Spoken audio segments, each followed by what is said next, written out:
de querer ouvir os seus ensinamentos.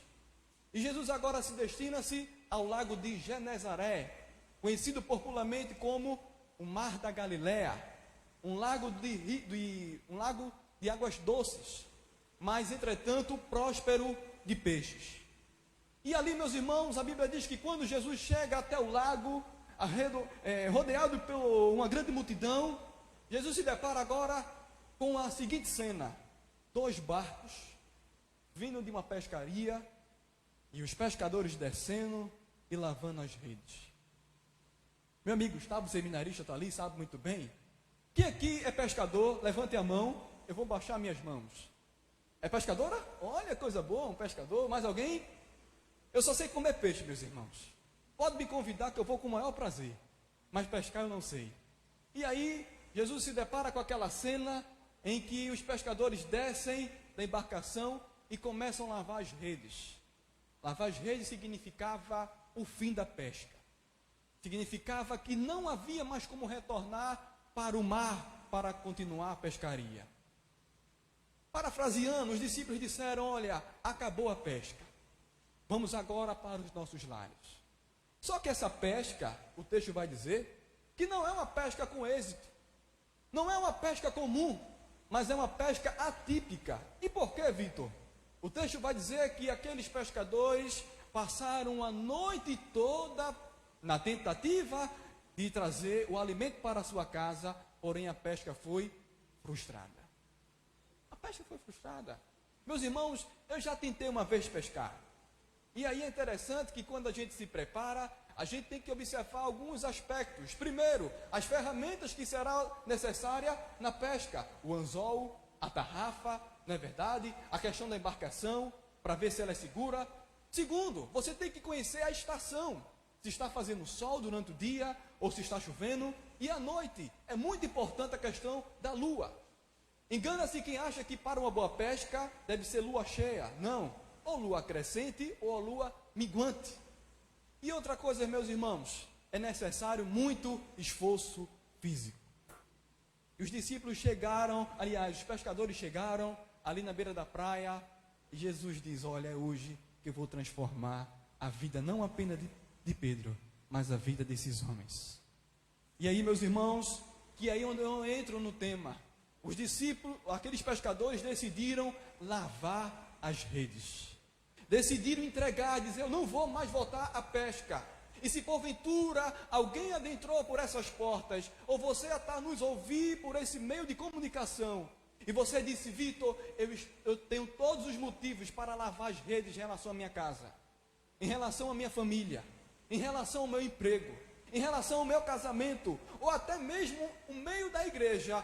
Jesus, através da sua palavra, Ele tem todos os motivos de você retornar ao mar, porque Ele fará grandes prodígios na sua vida, na sua família. E aí, meus irmãos, poderíamos ver vários aspectos que você deve retornar a não lavar as redes, que você deve retornar ao mar. Mas eu escolhi 5, irmã Marinalva, que eu acho importantíssimo nós destacarmos nessa noite. 5 motivos que você deve retornar ao mar e não lavar as suas redes. Primeiro, porque Jesus contempla o seu coração. Observe comigo o versículo 2. Diz assim: e viu à beira do lago 2 barcos. Jesus estava rodeado ali de uma grande multidão, pessoas ali pedindo uma cura, pedindo um conselho, pedindo ali uma libertação. Mas Jesus, ele estava atentando aqueles pescadores.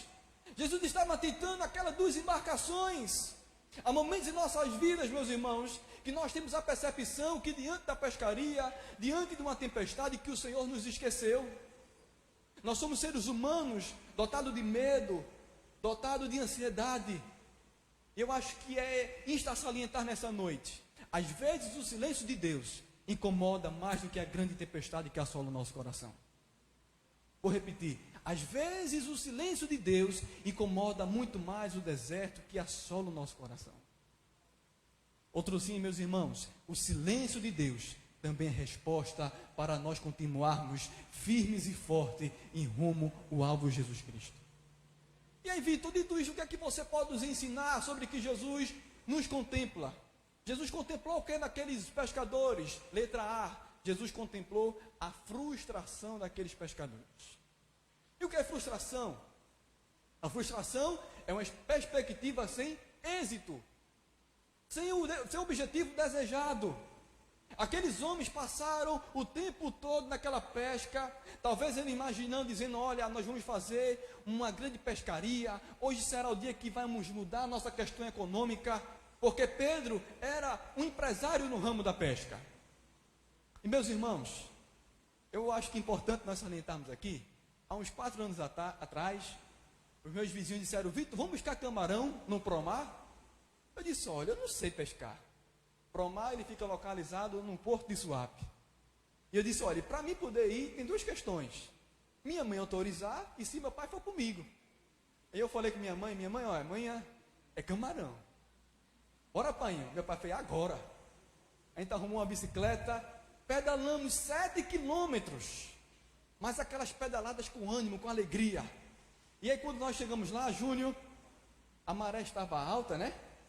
E aí me disseram, olha, Vitor, a gente vai ter que esperar a maré baixar para os camarões começarem a sair. E aí ficamos. Mas ocorreu um evento. Por quê? Começou a aparecer as famosas muriçocas. Elas têm uma intimidade comigo que é grande. Aonde eu vou, elas sempre me encontram. E aí eles me tiveram a seguinte ideia, a brilhante ideia, olha, vamos fazer uma fogueira, porque vai afastar, né, os mosquitos da gente. E aí, quando começou, de fato, começou a afastar, mas passou uma van.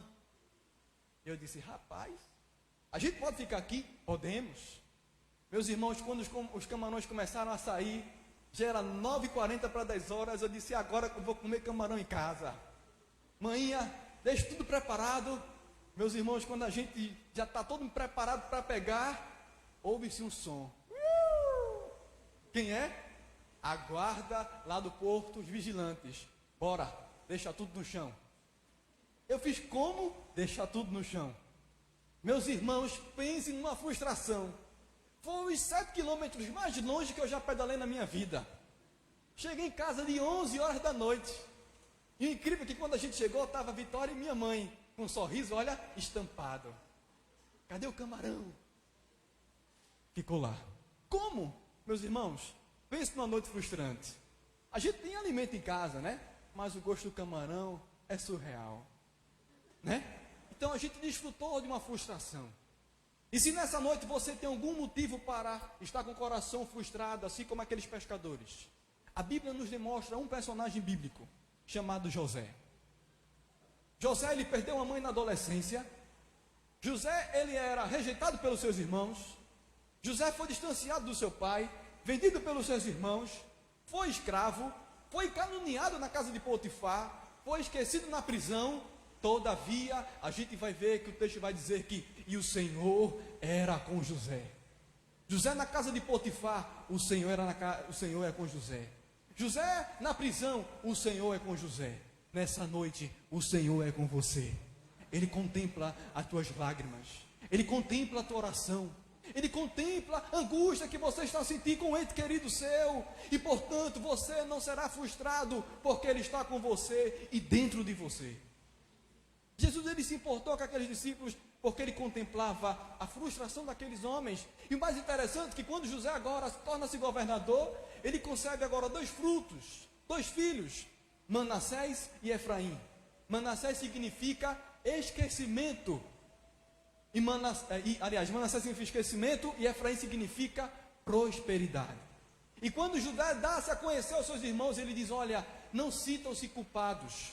Foi para a conservação da vida que o Senhor nos trouxe aqui. Meus irmãos, há um propósito de Deus na sua vida.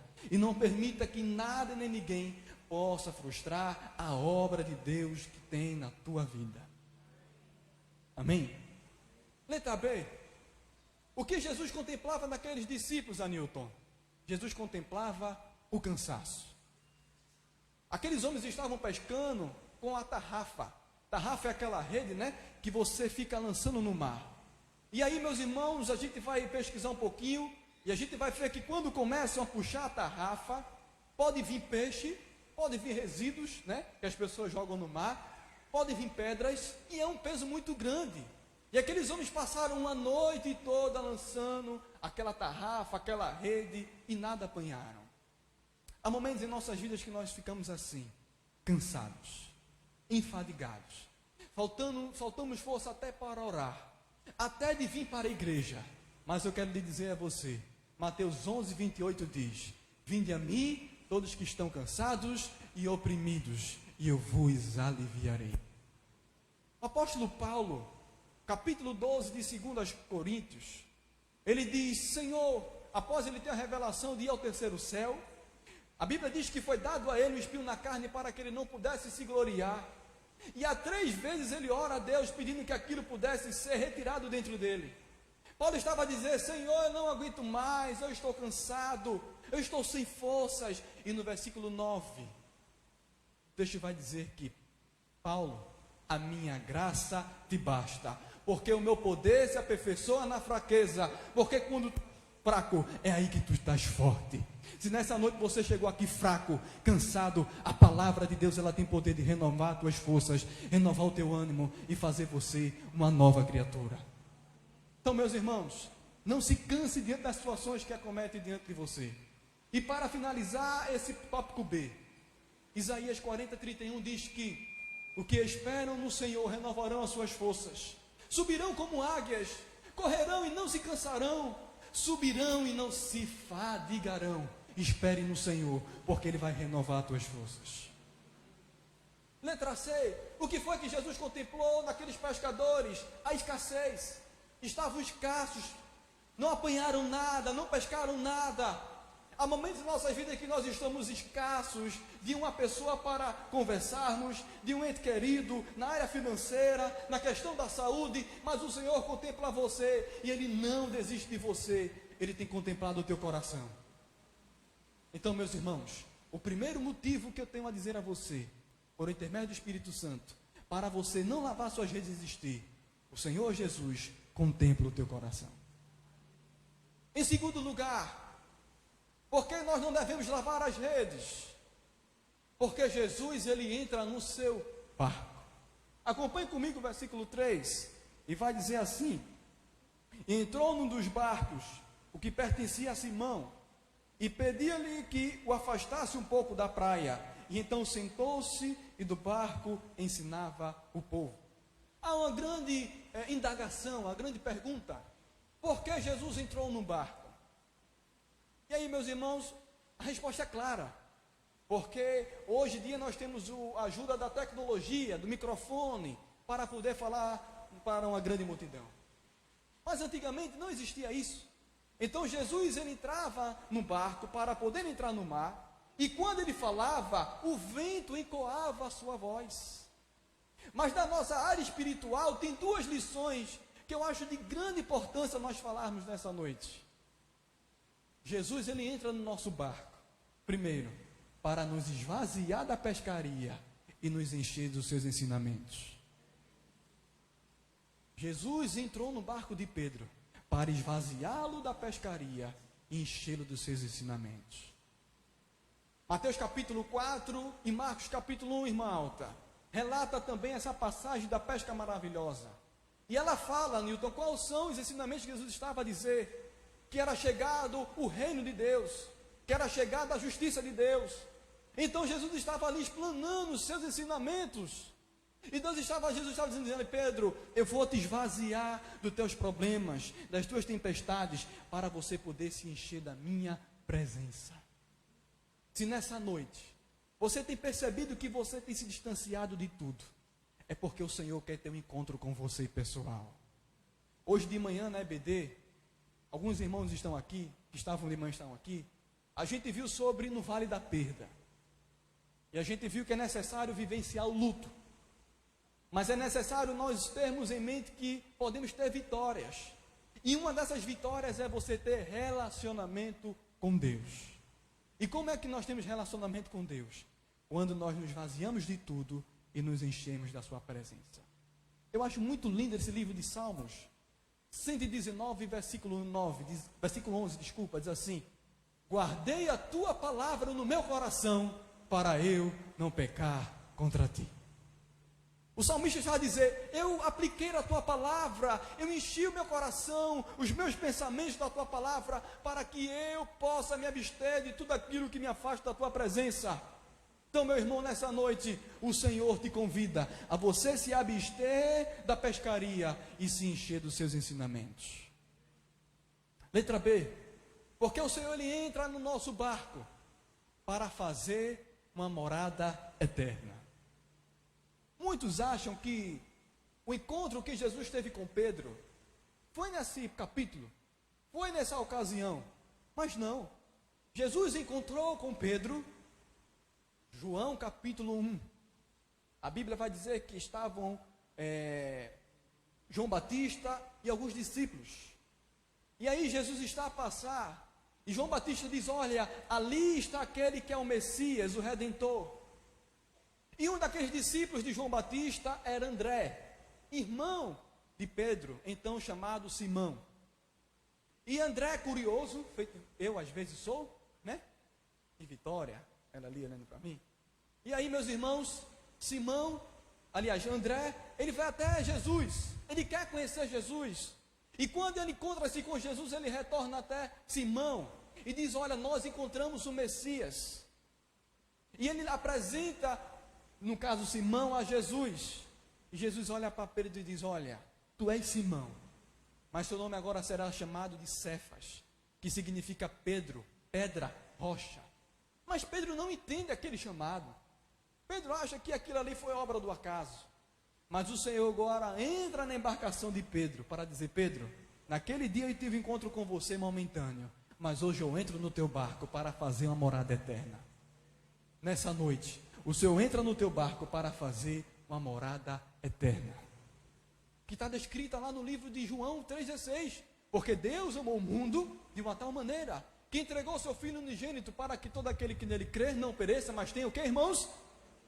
A vida eterna. Ele entra no teu barco para te trazer a salvação, ao qual nenhum homem pode dar, só o seu sangue remidor.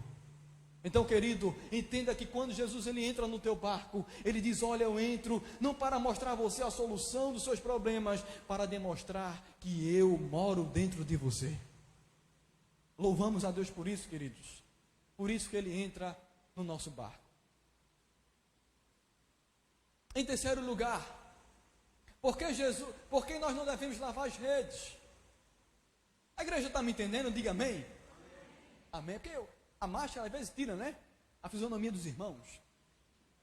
Em terceiro lugar, porque nós não devemos lavar as redes? Porque antes dele intervir na nossa pescaria, ele intervém no nosso coração. Repito, antes de Jesus intervir na nossa pescaria, ele antes intervém no nosso coração. Mateus capítulo 8 vai narrar a tempestade dos discípulos. Jesus estava a dormir.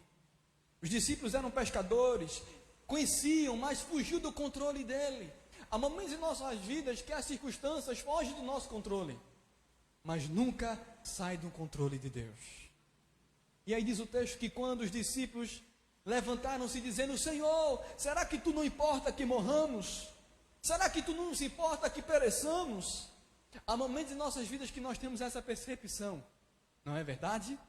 Mas quando Jesus se levanta, ele não diz: acalma-te, mar. Ele diz: porque temeis, homens de pequena fé. Jesus está a dizer, irmão Wellington, eu, antes de acalmar a tempestade, eu acalmo o teu coração. Eu intervino no teu coração.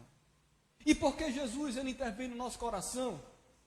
Dois motivos. Por que ele intervém no nosso coração? Letra A, para purificação. Eu explico, pastor Pedro. Quando Jesus ele chama Pedro, ele não diz: Pedro, entra na embarcação para pescar. Ele diz: Pedro, entra na embarcação para que eu possa utilizar o teu barco. E Jesus ele começa a pregar. E Pedro começa a entender aquela mensagem. Pedro começa a ter ciência dos ensinamentos do Senhor Jesus, que era uma mensagem de arrependimento. E eu fiquei achando isso fantástico. Se você observar nesse capítulo, acompanhe comigo o versículo 5 que diz: veja, Simão respondeu: mestre, grava essa palavra, mestre, Agora acompanhe comigo o versículo 8 desse mesmo capítulo. Vai dizer o seguinte: quando Simão Pedro viu, prostou-se aos pés de Jesus e disse: afasta-te de mim, Senhor. Antes da pesca, Pedro se refere a Jesus como mestre. E após a pescaria, Pedro agora se refere a Jesus como Senhor. E o que significa, Vitor? Mestre significa instrutor, ensinador, professor, aquele que está a instruir. Mas Senhor agora significa soberano, dono, detentor. Antes de Jesus intervir na pescaria de Pedro, ele disse: Pedro, eu vou intervir na purificação do teu coração. Eu achei isso fantástico na quinta-feira. Eu estava lendo 2 Reis, capítulo 5.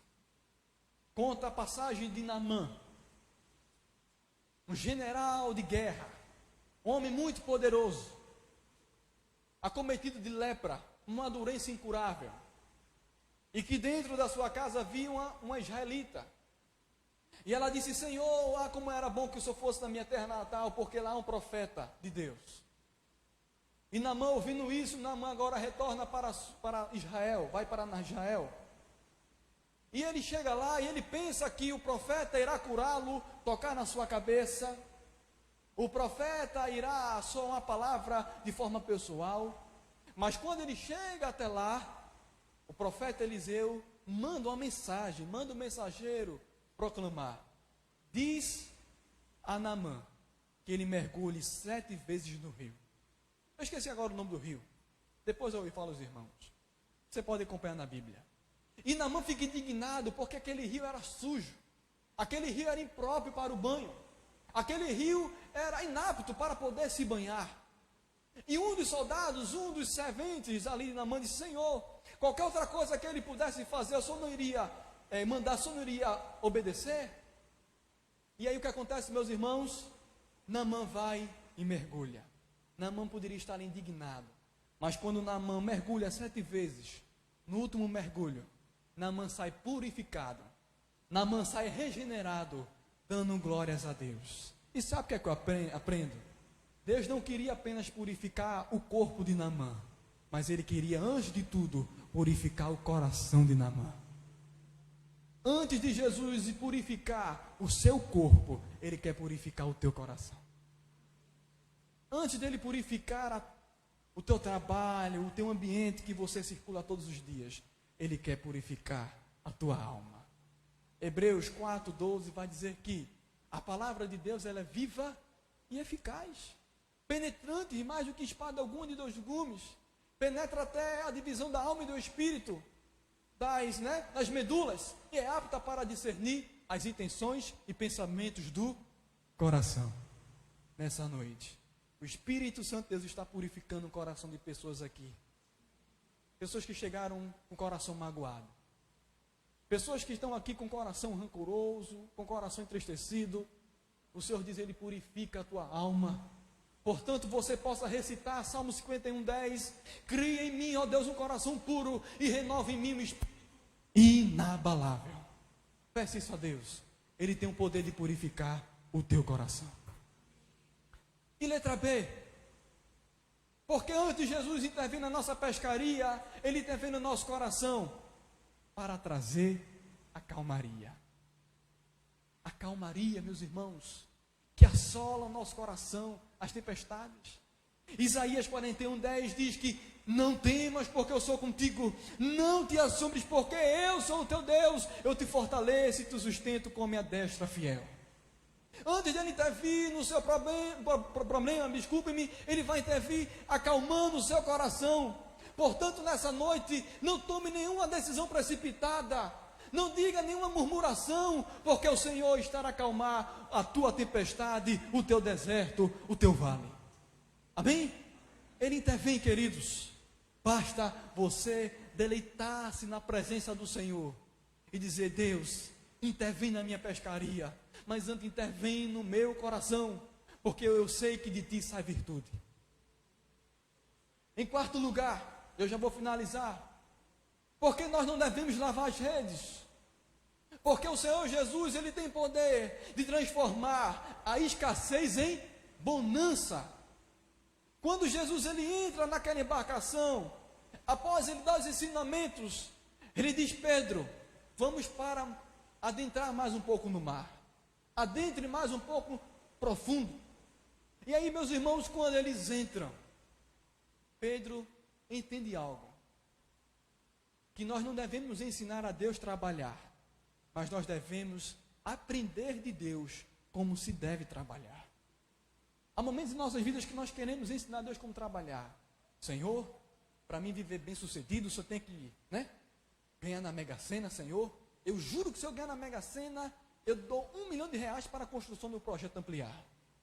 Meu Deus, para tu poder ajudar a vida do meu filho, tu tem que afastar aquela mulher que não presta, tu tem que levar ela lá para o Iraque, Senhor, para tu poder intervir na minha vida, tu tem que trazer, Senhor, a cura dos Estados Unidos. Meus irmãos, Deus não precisa de ninguém para ensinar a trabalhar, porque Ele é o eu sou, como o pastor Diego falou hoje aqui de manhã. Ele tem todo o poder. Isaías 43, 13 diz que antes que houvesse dia, eu sou, e não há quem possa escapar das minhas mãos. Operando eu, quem impedirá? Quem pode impedir o agir de Deus, meus irmãos? Ninguém. E aí Pedro, quando ele ouve que Jesus manda ele adentrar no alto mar, ele diz: por tua palavra, nós entraremos no alto mar. Pedro poderia dizer: Senhor, olha, tu é carpinteiro. Senhor, tu és aí, mestre da lei. Eu entendo da pesca. Mas Pedro entendia que aquele que deu a palavra era fiel para cumprir. E diz o texto que quando eles entraram no mar, lançaram as redes, houve grande bonança naquela tarde, naquela manhã, desculpem-me, ao ponto daqueles peixes não caber naquela embarcação. Foi necessário vir outro barco para poder dar conta daquela quantidade de peixes. Isso me remete, 1 Reis capítulo 17. Gustavo falou aqui na quarta-feira, quem estava aqui lembra, vai lembrar. Quando Deus ele manda o profeta Elias ir até Sarepta, o pior local ao qual poderia Elias ir, um local pagão, um local que rejeitava os ensinamentos de Deus.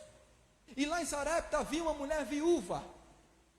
E diz o texto que quando Elias ele entra nessa cidade de Sarepta, ele encontra-se com essa mulher. E ele entra na casa da mulher, minha irmã. E aí Elias diz: olha, prepara para mim um prato de comida, uma refeição. Mas quando a gente vai ver os detalhes do texto, vai dizer que aquela mulher só tinha uma única refeição para ela e para o seu filho. O texto vai dizer que aquela mulher estava apenas a se alimentar e esperar a morte. Mas o Senhor, Ele transforma as situações impossíveis em possibilidades aos olhos dEle. E diz o texto, meus irmãos, que Ele diz: olha, faze para mim a refeição. Primeiro você faz para mim, para depois você fazer para você e seu filho. Nós aprendemos que quando Deus ele dá uma ordem, primeiro nós devemos obedecê-lo, para depois nós agirmos pela nossa razão. E quando aquela mulher ela age, quando ela coloca aquela refeição, vai dizer que jamais a farinha e o azeite se afastou daquela casa, porque ela ouviu a voz do Senhor. Quando o Senhor disser: olha, lança a tua rede, faz a minha vontade, faça, porque Ele irá cumprir conforme a sua palavra, para acrescentar a minha e a sua fé. Eu já contei isso aqui há uns 15 dias, eu acho, na escola bíblica dominical. Há uns 5 anos atrás, minha família está ali naquele lado direito. Meu pai trabalhava numa transportadora. E aí nós compramos um veículo. E aí nós compramos aquele veículo em 7 parcelas. A parcela era alta, porque quanto menor o tempo, maior o valor. E aí dávamos para pagar tranquilamente. Eu ainda ganhava R$50 por semana, mesada, ficava besta. Ia lá para aquela centro do Cabo, tinha ainda loja de R$5, comprava uma bermuda de 5, uma sandália de 5, uma camisa de 5. Ainda ficava com R$35 para comprar de pastel com Vitória. Pensa num momento bom de bonança. Mas aí no último mês, a empresa decreta falência. E aí fica todo mundo agora atemorizado. E aí, meus irmãos, meu pai chega em casa e diz: Nalva, agora as coisas complicaram. E agora, Nalva? Chegando a última semana para pagar, na quarta-feira após o culto, eu lembro que minha mãe fez: olha, nós não temos auxílio emergencial, nós não temos auxílio do governo, político, nós só temos Deus. Eu lembro dessa cena perfeitamente, que nós chegamos no quarto dos meus pais, eu e Vitória, minha mãe e meu pai, e nós começamos a orar, começamos a nos quebrantar diante da presença de Deus, choramos feito criança, dizendo que do Senhor vem o nosso socorro, recitando o Salmo 121, eleve os meus olhos para o monte, e de onde virá o meu socorro vem do Senhor que fez os céus e a terra. Chegada a quinta-feira, presta atenção, na frente da minha casa havia uma igreja, pois a igreja cresceu, expandiu e teve que trocar de local. Uma membra dessa igreja chega lá em casa: irmã Nalva, eu estou preocupada, porque a congregação aqui na frente de casa trocou de presbítero, e ele vai vir hoje, tomar posse, e aí ele vai passar o dia aqui em Maçangana, e não tem que possa acolhê-lo no lar. Ele vai vir com sua família, e meu esposo não permite que eu possa entrar com um cristão na minha casa. Eu estou preocupado, o que eu devo fazer? Minha mãe disse: não, minha irmã, não se preocupe, eu vou abrir minha casa para ele poder tomar banho e também jantar. Aquela mulher fez: a senhora pode? Ela fez: claro que posso. E assim ocorreu. Aquele presbítero foi com a sua família, ornamentou a igreja, e por volta de umas 4h30, 5 horas, foi até a minha casa, tomou banho, jantou com todos os seus familiares. E aí, quando ele já estava a sair, eles fizeram um convite: irmão Miquinho, o pai é conhecido como Miquinho, nós gostaríamos que a sua casa estivesse hoje lá conosco. Hoje é a nossa posse e vocês nos acolheram. E meu pai disse: é claro que estaremos. E quando aquele presbítero sai de casa com a sua comitiva, uma vizinha nossa da outra rua chega até lá em casa: irmã Nalva, tem um cafezinho? Minha mãe disse: tem. Entre. Quando ela entra, ela diz: irmã Nalva, eu não vim aqui tomar café, eu não vim aqui comer, eu vim fazer algo da parte de Deus. Na quarta-feira, meu esposo me entregou algo para eu poder comprar o que eu quisesse: uma máquina de lavar, uma geladeira nova. Mas enquanto eu orava, o Espírito Santo, Deus tocava no meu coração: na casa da minha serva, e faz isso porque eu estou mandando. E aquela mulher disse: eu vou entregar isso na sua mão, só abra quando eu sair daqui da sua casa. E quando eu levo aquela mulher até a porta, aquela mulher vai embora. Eu vejo todos os meus familiares chorando, ajoelhados na cozinha. Eu não consigo entender. E para a honra e a glória de Deus, quando minha mãe abre a Bíblia, estava a quantia que faltava, nem sobrando e nem passando real. E o local onde era escassez, o Senhor transformou em bonança. Mas é necessário nós crermos e confiarmos na palavra do Senhor. Por isso, meu irmão, o Senhor Jesus, Ele nos diz que nós devemos obedecer a sua palavra, porque Ele transforma a escassez em bonança. Talvez você possa dizer: eu não quero mais voltar para a minha casa, eu não quero mais voltar para o meu trabalho, eu não quero mais voltar para o meu ciclo social. Até mesmo você que está nos ouvindo: eu não quero mais voltar para a igreja. Mas o local onde está sendo a escassez, o Senhor transformará local de bonança para a honra e glória do seu nome. A Deus seja a honra, a Deus seja a glória, a Deus seja o louvor. Amém. Então, meus irmãos, eu vou entrar no último ponto. Às vezes eu sou meio vibrante mesmo, meus irmãos. Até falando em casa, às vezes eu sou meio empolgado. Quinto ponto de por que você não deve lavar as redes: porque aquela pesca foi pedagógica. Aquela pesca teve um ensinamento. E qual ensinamentos a gente pode aprender? Letra A: reconhecimento de quem nós somos. Após aquela pesca, Pedro reconhece, ele diz: afasta-te de mim, Senhor, porque eu sou pescador. E assim como Pedro reconheceu, eu e minha casa nós reconhecemos as nossas falhas e nós vimos o cuidado de Deus. Nós percebemos que nós, por mais que tenhamos intelecto, por mais que tenhamos conhecimento, poder econômico, diante de Deus nós somos falhos, imperfeitos e que nós somos dependentes da sua graça. E é isso que nós aprendemos. Aquela pesca foi pedagógica para aqueles pescadores reconhecerem quem eles são, merecedores da graça de Deus. E portanto, meus irmãos, tudo que nos acomete não é mérito nosso, mas é mérito da graça de Deus. Efésios 2:8, se não me engano, diz que porque pela graça sois salvos mediante a fé. A graça de Deus, ela nos demonstra quem somos e para onde nós devemos ir, que está ao lado de Deus. Então, meu irmão, nessa noite, reconheça quem você é.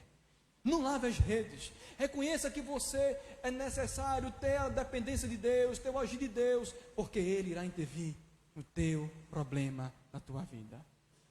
Segunda coisa, porque aquela pesca foi pedagógica? Para o cumprimento do propósito de Deus. Meus irmãos, quando o Senhor encontrou com Pedro, Ele não encontrou, como eu disse outrora, de forma eterna, mas uma forma momentânea. E quando o Senhor agora chama Pedro para ser pescador de peixe, de homens, perdoe-me, Pedro agora se torna um discípulo de Jesus durante 3 anos.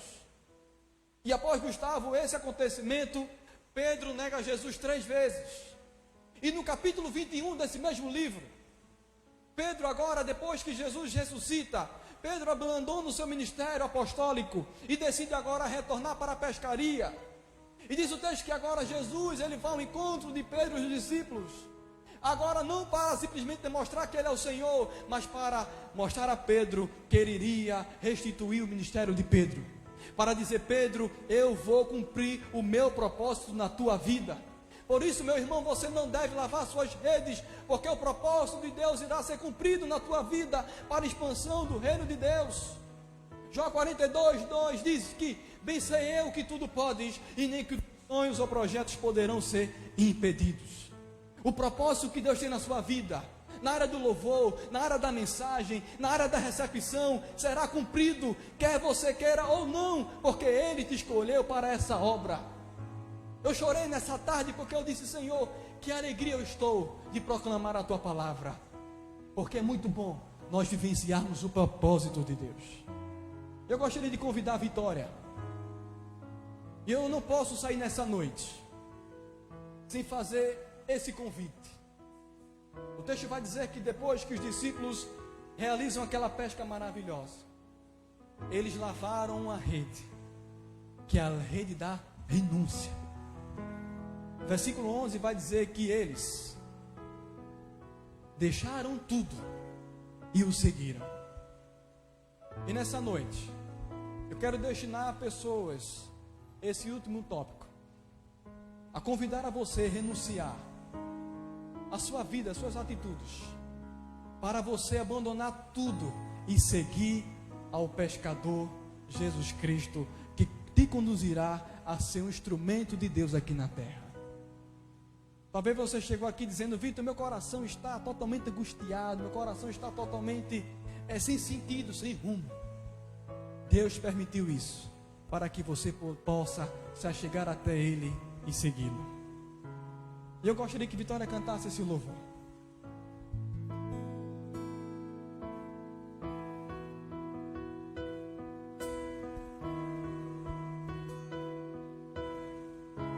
Enquanto Vitória canta, se alguém nessa noite que ainda não entregou a sua vida a Cristo, mas você quer ter uma vida transformada, mudada e ser um pescador de homens, levante suas mãos, nós queremos orar por você.